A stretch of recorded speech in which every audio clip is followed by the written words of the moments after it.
হ্যাঁ বললাম তো, আমাকে আর ফোন করার দরকার নেই। হ্যাঁ আমাকে একটা সপ্তাহ সময় দিন, আমি নিজে গিয়ে পেমেন্টটা করে আসবো।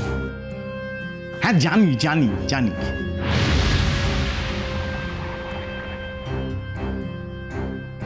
আচ্ছা ঠিক আছে, আমি পরে কথা বলছি। হ্যাঁ গুড নাইট। Good night. কখন এলে তুমি? এই তো জাস্ট এক্ষুনি। কোথায় গিয়েছিলে তুমি আজ? অনেক রাত হয়ে গেল। বলছি বনি ঘুমিয়ে পড়েছে? দাদা বললো তুমি নাকি আজ দুপুরবেলায় আউটলেট থেকে বেরিয়ে গিয়েছিলে। কি ব্যাপার বলো তো বিনয়, কোথায় ছিলে এতক্ষণ? বনি জানোই তো আমার মাইগ্রেনের পেনটা কেমন। আমার উপরের ঘরে একটু জল পাঠিয়ে দেবে প্লিজ। সকাল থেকে জল খাওয়া হয়নি বলে শুরু হলো কিনা কে জানে। বিনয়, দুপুর পেরিয়ে রাত কিন্তু অনেকটা সময়। কোথায় ছিলে এতক্ষণ? তুমি কি কোম্পানির কাছে কোথাও বাইরে গিয়েছিলে? ও ইয়েস ইয়েস, বনির বইগুলো না তুমি বলেছিলে আমাকে, আমি কাজের মধ্যে একদম ভুলে গেছি। আমি নিয়ে আসবো কালকে। কেন এড়িয়ে যাচ্ছ তুমি আমাকে?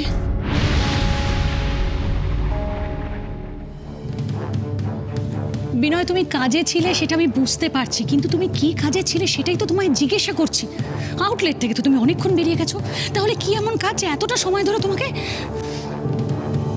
কোন কাজ, কি ব্যাপার সব তুমি বুঝবে বানি। কেন অকারণ চেষ্টা করছো? অকারণ চেষ্টা? এই তো ঠাকুর বসে গেছে।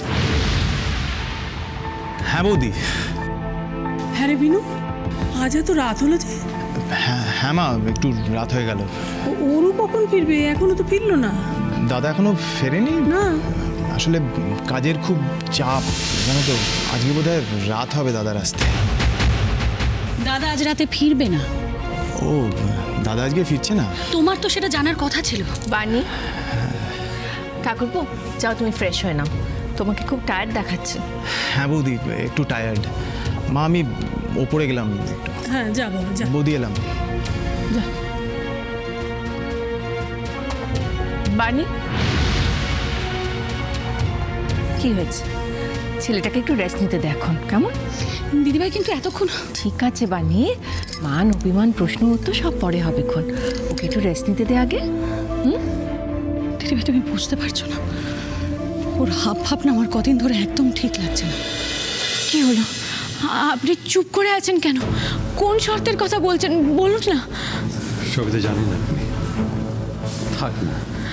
আমি কিচ্ছু জানি না, বিশ্বাস করুন আমি কিচ্ছু জানি না। বিয়ের শুরুর সময় থেকে কোন শর্ত আমাদের বিয়ের সাথে জুড়ে আছে বলুন না। আপনি কিসের ভিত্তিতে হয়েছে এই বিয়ে? আপনি এমনভাবে প্রশ্ন করছেন যেন আপনি কিছুই জানেন না, অথচ শর্তটা এসেছিল আপনাদের পরিবারের কাছ থেকেই। আমাদের তরফ থেকে এই বিয়ের জন্য শর্ত রাখা হয়েছিল? প্লিজ প্লিজ চারু, এই বিষয়ে আমি আর কথা বলতে চাই না। আমি জানি আপনি এ বিষয়ে কথা বলতে আনকমফোর্টেবল ফিল করছেন, তার মানে এই নয় আপনি আমাকে বোঝাবেন আপনি কিছুই জানেন না, সেটা আমাকে বিশ্বাস করতে হবে। আপনার মা নিজেই শর্তগুলো রেখেছিল আর আপনি কিছু জানেন না, এটা তো হয় না। মা শর্ত দিয়েছিল? বলছি তো, এইসব কঠিন সত্যি শোনার ক্ষমতা আমার আছে, তারপরে না জানার ভান করাটা কি খুব দরকার ছিল? আপনি আমায় বহুবার বলেছেন আপনি আমায় বিশ্বাস করেন না, কিন্তু আমি আপনার পায়ে পড়ছি, বিশ্বাস করুন এই শর্তের ব্যাপারে আমি কিচ্ছু জানি না। চারু, আপনি অসম্ভব একটা দাবি করছেন, আসলে আমি বিশ্বাস করব? আপনি যদি আমার জায়গায় থাকতেন আপনি বিশ্বাস করতে পারতেন? উল্টো দিকের মানুষটাকে এতটুকু চিনলে এই অবিশ্বাস হওয়ার তো কথা নয়। সে বারবার অকারণে একই অনুরোধ কেন করবে? এই একটা জায়গায় এসে সব বিশ্বাস অবিশ্বাস গুলিয়ে যাচ্ছে আমার, প্রত্যেকটা দিন আমাকে কুড়ে কুড়ে খাচ্ছে এই শর্তটা। আজ যখন কথা হচ্ছে তখন সবটা আমাকে খুলে বলুন। আপনি কিসের জন্য এত কষ্ট পাচ্ছেন? আপনি কি এমন ধোঁয়াশা যার জন্য চোখের সামনে সবকিছু থাকার পরেও আপনি সত্যিটা দেখতে পাচ্ছেন না? প্লিজ চারু, প্লিজ এই বিষয়ে আর কথা বলতে চাই না। বলতে আপনাকে হবেই। আপনি কষ্ট পাচ্ছেন মানে সেই কষ্টটা আমারও। বিয়ের পর থেকে দিনের পর দিন আপনি আমাকে দূরে সরিয়ে রেখেছেন, কোনো অপরাধ না করা সত্ত্বেও। কোনো অপরাধ না করা সত্ত্বেও আমরা দিনের পর দিন মনে মনে গুমড়ে মরছি।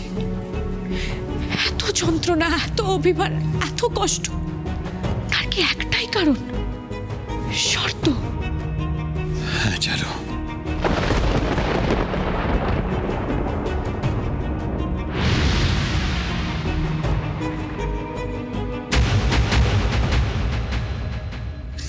ও, তার মানে ব্যাপারটা অনেক দিন ধরে চলছে। হ্যাঁ দিদিভাই, অনেক দিন ধরে ব্যাপারটা চলছে। এটা একবার নয়, এর আগে বহুবার এই ঘটনাটা ঘটেছে।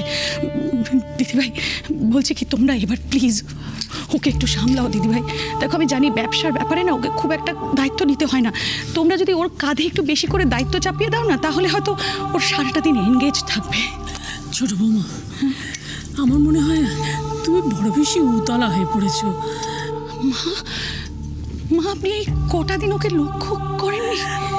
বুঝেছি, আমার দুটো ছেলেই ওই রকম। তুমি চিন্তা করো না মা, সব ঠিক হয়ে যাবে। দেখো মা, কিচ্ছু ঠিক হবে না মা, কিচ্ছু ঠিক হবে না। এতগুলো বছরে ও কোন দায়িত্বটা ঠিকঠাক মতো সামলেছে বলুন তো মা? ও তো ভুলেই গেছে যে ওর একটা 10 বছরের ছেলে আছে। মা, মনির ভবিষ্যৎ আছে মা। আচ্ছা মা, আরেকটা কথা ভাবুন, এই যে ব্যবসাটাকে বাড়ানোর জন্য তো কত রকম বুদ্ধি আইডিয়াস আসতে পারে না? তার কোনো প্ল্যানিং করেছে আজ পর্যন্ত? বলুন, আজ পর্যন্ত কোন দায়িত্বটা ঠিকঠাক মতো সামলেছে মা? তুমি ব্যস্ত হও না, আমি তো বলছি দেখবে সব ঠিক হয়ে যাবে, কোনো চিন্তা করো না। তুই এটা বুঝতে পারছিস না চুমকি?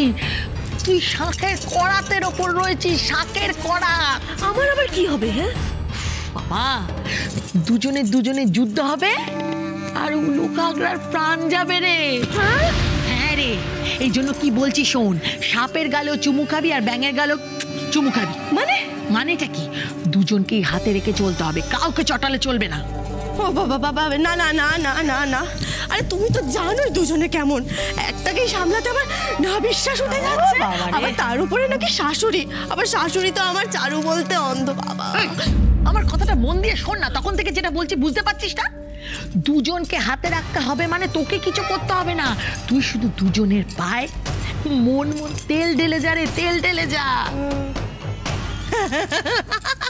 বাবা শোনো না, ওই শাশুড়ি আমার এসে পিসিমণিকে ঝাড় দিল। কথা বল, কি করছিস তুই? আমি না হেবি মজা বুঝেছিস। আচ্ছা তুমি বলো, আমি অত জোরে দৌড়ে আসলাম পিসিমণিকে বাঁচাবো বলে, আমাকে পাত্তাই দিল না, উল্টে আমাকে ধমকে দিল। আর মাঝখান থেকে আমার শাশুড়ি আমাকে ওনার সাথে দেখে নিল। এই জন্য বলি মায়ের কথাটা একটু শোন। হ্যাঁ, হুড়পাড় করিস না, বুঝে শুনে কাজ কর। শোন, বুঝে শুনে পা না ফেলে পারে কিন্তু বিপদে পড়বি তুই, বুঝেছিস? তুমি ভাবতে পারছো মা, আমার শাশুড়ি পিসিমণিকে ঝেড়ে দিল। তাই তো দেখলাম, আবার তাও চারুর জন্য। আমি খালি ভাবছি তোর শাশুড়ি, তোর পিসি শাশুড়িকে ঝাড়লো চারুর জন্য, এ বাড়ির মেয়েকে ছেড়ে দিল, তোকে ছেড়ে দেবে ভেবেছিস? ও বাবারে মা, ও মা এরপর কি হবে মা? আমার তো মনে হচ্ছে আমার কপালে খুব দুঃখ আছে। হ্যাঁ, তা তো একটু আছে।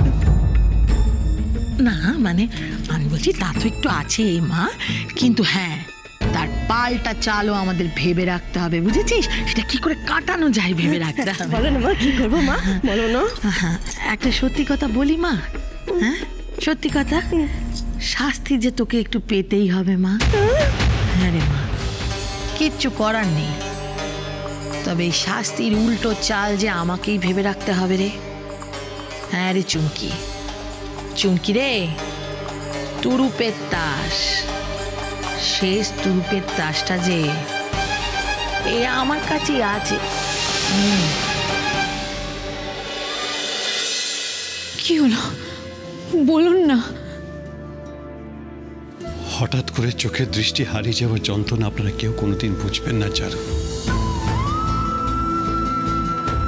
একদিন হঠাৎ এই পৃথিবী হঠাৎ টুপ করে সব অন্ধকার হয়ে গেল।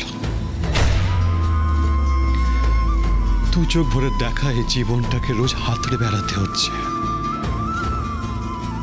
চেনা জিনিস, চেনা জায়গাকে রোজ স্পর্শ দিয়ে নতুন করে চেনা যন্ত্রণা আপনারা কেউ কোনোদিন বুঝবেন না।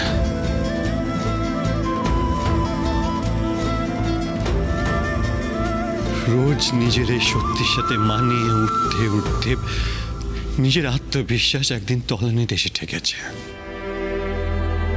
বাড়ির বাইরে প্রত্যেকটা মানুষ চোখে আঙ্গুল দিয়ে বোঝাতে চায় আমার এই অক্ষমতাটাকে, কিন্তু হার না মানা জেদ আর নিজেকে ক্যাপেবল প্রমাণ করার অদম্য ইচ্ছে নিয়ে লড়াই করা আর্য একদিন ক্লান্ত। তখন এলেন আপনি আমার জীবনে।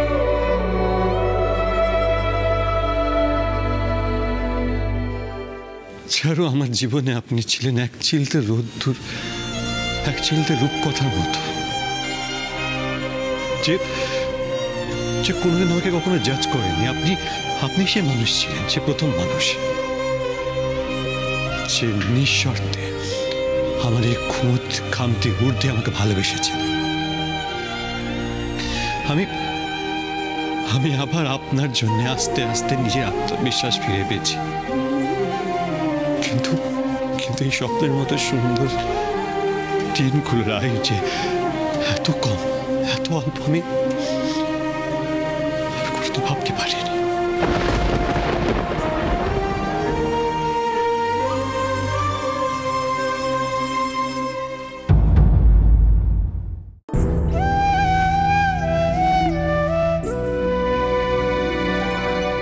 আমি আপনাকে অনেক কষ্ট দিয়েছি, অনেক অপমান করেছি।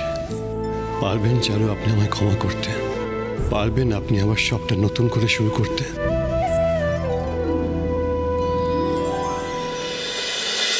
ঝিরে বাতি